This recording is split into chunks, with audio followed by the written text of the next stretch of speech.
Movie की starting voice over से होती है और हमें इंडिया स्टॉकर को दिखाया जाता है। वॉइस ओवर के थ्रू वो हमें बताती है जैसे कि एक फूल अपना खुद का कलर चूज़ नहीं कर सकता। ठीक हमारे साथ भी वही होता है कि हम अपनी लाइफ में क्या बनना चाहते हैं या क्या बनते हैं ये भी हमारे हाथ में नहीं होता। और अपने बारे में बताती है कि आज वो जो कुछ भी पहने हैं वो सब उसकी खुद की फैमिली ने ही उसे दिया है। जैसे कि उसके टॉप और स्कर्ट उसकी मदर का है, बेल्ट उसके फादर की है और शूज़ उसके खुद के अंकल के। और आज वो जो भी बनी है वो भी उसी की फैमिली की ही देन है।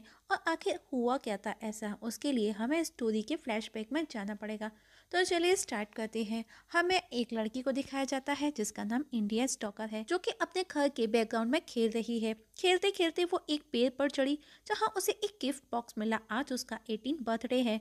जब वो बॉक्स खोल कर के देखती है तो उसमें एक चाबी थी, जबकि उसके फादर उसे हर बात पे या शूज देते थे। देखते ही देखते खुशी का माहौल गम में बदल जाता है जब उसे ये पता चला कि उसके फादर की कार एक्सीडेंट में डेथ हो गई। इंडिया फादर की रिचर्ड की डेथ के बाद में काफ़ी अपसेट हो गई थी, क्योंकि इंडिया अपने फादर के बहुत क्लोज थी। वो उसके फादर कम दोस्त ज़्यादा थे। इंडिया के फादर का फ्यूनरल दिखाया गया जहाँ पर इंडिया का अंकल चार्ली भी आया, पर इंडिया और उसकी मदर एवलिन उसके बारे में कुछ नहीं जानती, क्योंकि वो अपनी लाइफ में घूमने में ही स्पेंड करता है। पर यूं अचानक से उसका लौट आना इंडिया को ठीक ना लगा। एवलिन इंडिया को चार्ली से इंट्रोड्यूस करवाती है, पर वो वहाँ से चली जाती है। उनके घर की मेड मैगरी की चार्ली को देख करके हैरान थी, पर चार्ली की नज़र इंडिया पर ही थी। वो पीछा करते करते उसके पास आकर बात करने की कोशिश करता है, पर वो उसमें बिल्कुल भी इंटरेस्टेड नहीं थी।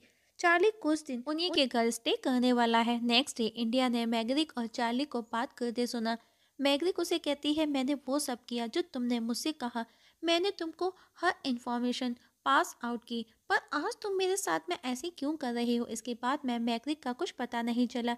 एवलिन को लगा शायद वो अपने गांव लौट गई है।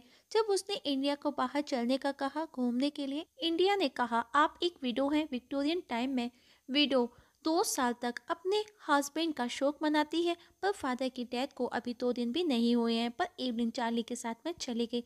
उनके पीछे इंडिया चार्ली के सामान की तलाशी लेती है तो उसके सामान में उसे एक बॉक्स मिला, ठीक वैसा ही जैसा रिचर्ड उसे बर्थडे पर गिफ्ट किया करता था। वो उसे ओपन करती है। उससे पहले चार्ली एवलिन घर लौट आए। एवलिन ने मैगैरिक का पूछा, पर वो अभी तक नहीं लौटी और एवलिन को किचन में काम करना पसंद नहीं था, तो चार्ली ने कहा वो बनाएगा आज खाना। चार्ली इंडिया से बार बार बात करने की कोशिश करता है, लेकिन वो उसमें बिल्कुल भी इंटरेस्टेड नहीं थी। वो उसे भाव तक नहीं देती। अब तीनों साथ में डिनर करते हैं तो इंडिया ने पूछा, आपने मुझे पहले कभी अंकल चार्ली के बारे में क्यों नहीं बताया। एवलिन ने कहा, मुझे भी कुछ ज़्यादा नहीं पता था। एवलिन उठ करके चली गई। चार्ली ने इंडिया को ड्रिंक ऑफर की और फ्रेंडशिप का कहा। वो ड्रिंक तो पी लेती है, पर उसने कहा उसे किसी दोस्त की ज़रूरत नहीं। नेक्स्ट डे जब इंडिया स्कूल से बाहर निकली तो उसने देखा चार्ली उसे रिसीव करने आया है, पर वो उसके साथ नहीं आई, जबकि उसकी क्लासमेट उसको देख करके पागल हो रही थी। एवलिन भी अब ड्रिंक करने लगी थी। वहीं चार्ली इंडिया के करीब आने की हर कोशिश करता है, पर इंडिया उससे बात तक नहीं करती। एक दिन उसने एवलिन और चार्ली को एक साथ देख उसे दोनों को साथ में देख करके गुस्सा आया। एक दिन उनके घर आंट क्वीन आई। एवलिन ने उससे पूछा कि वो कब तक रुकने वाली है। क्वीन ने कहा, वैसे तो वो 1-2 दिन मैं लौटने वाली थी, पर शायद अब मुझे ज़्यादा दिन रुकना होगा। चार्ली को देख करके आंट ने एवलिन से अकेले में बात करने का कहा, चार्ली के बारे में, क्योंकि उसे उस पर जरा सा भी ट्रस्ट नहीं और वो उसी के बारे में उसे कुछ बताना चाहती है। पर एवलिन उल्टा उस पर भड़क जाती है, क्योंकि वो चार्ली की तरफ अट्रैक्ट हो रही थी और उसके पास में वो उसका सहारा था। उसके साथ उसका अकेलापन दूर हो रहा था।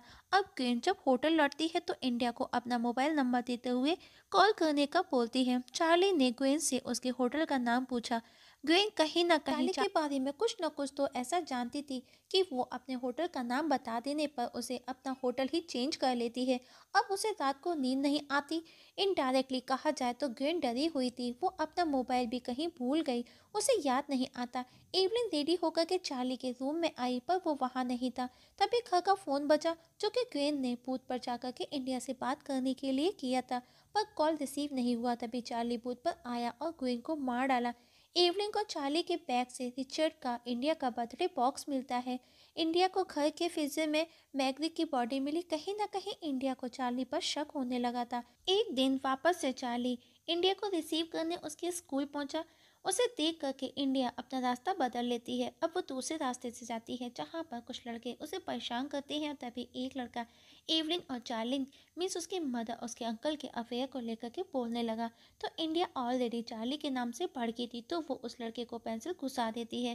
तभी एक विप नाम का लड़का आकर के उन सभी बदमाश लड़कों को वहाँ से भगा देता है।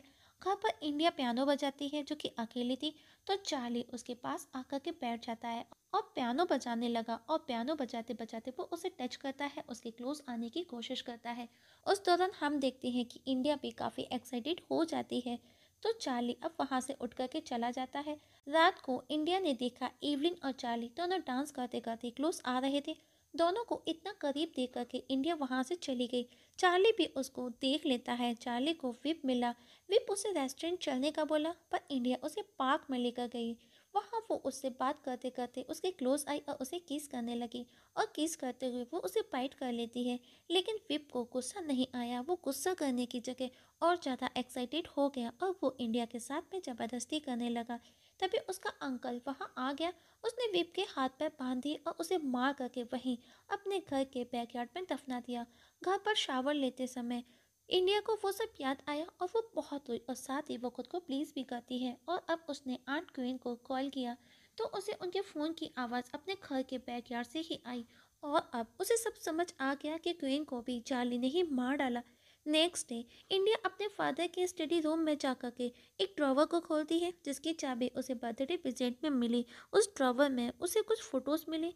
उन फोटोज़ के पीछे कुछ ना कुछ लिखा था। उन फोटोज से उसे ये बात पता चली कि उसके फादर का जोनाथन नाम का एक और भाई हुआ करता था, जिसके बारे में वो चार्ली से पूछने गई। जहाँ पर उसे एक एनवलप मिला जिस पर किसी मेंटल हॉस्पिटल का एड्रेस लिखा था और वो स्पेशल उसके अंकल चार्ली के नाम से था। अब उसके मन में और भी ज़्यादा कन्फ्यूजन था अपने अंकल चार्ली को लेकर के। तभी चार्ली वहाँ आ गया। चार्ली ने भी उसके हाथ में एनवलप देखा और वो सब समझ गया कि इंडिया को उसके बारे में सब सच पता चल चुका है। तो उसने जोनाथन के बारे में बताया जो उसका छोटा भाई हुआ करता था।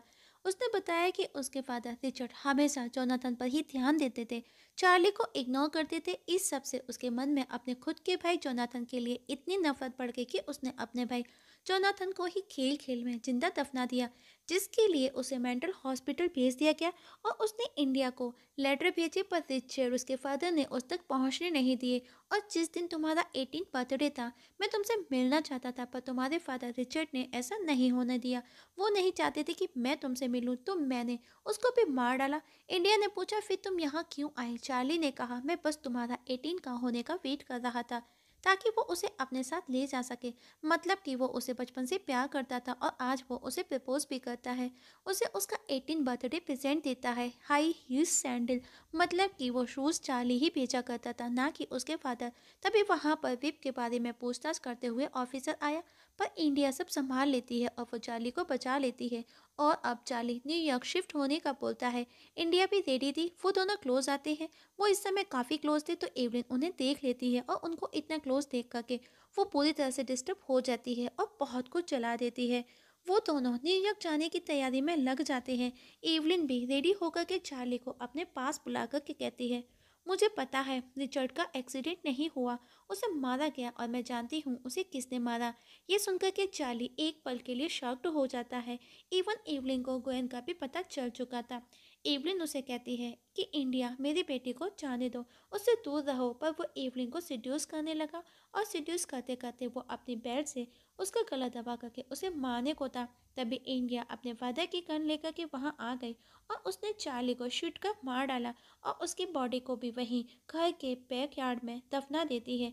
अब इंडिया चार्ली की गाड़ी लेकर के वहाँ से चली गई। रास्ते में एक ऑफिसर ओवर स्पीड की वजह से उसको रोकता है। इंडिया उसके साथ में फ्लर्ट करते करते उसकी आंख में कैंची घुसा देती है और उसे मारने उसके पीछे जाती है। और ये वही सीन है दोस्तों जहाँ से मूवी स्टार्ट हुई थी, जहाँ पर खुद इंडिया वॉइस ओवर के थ्रू हमें बता रही थी। और इस जगह हमारी आज की मूवी की एक्सप्लेनेशंस खत्म हो जाती है।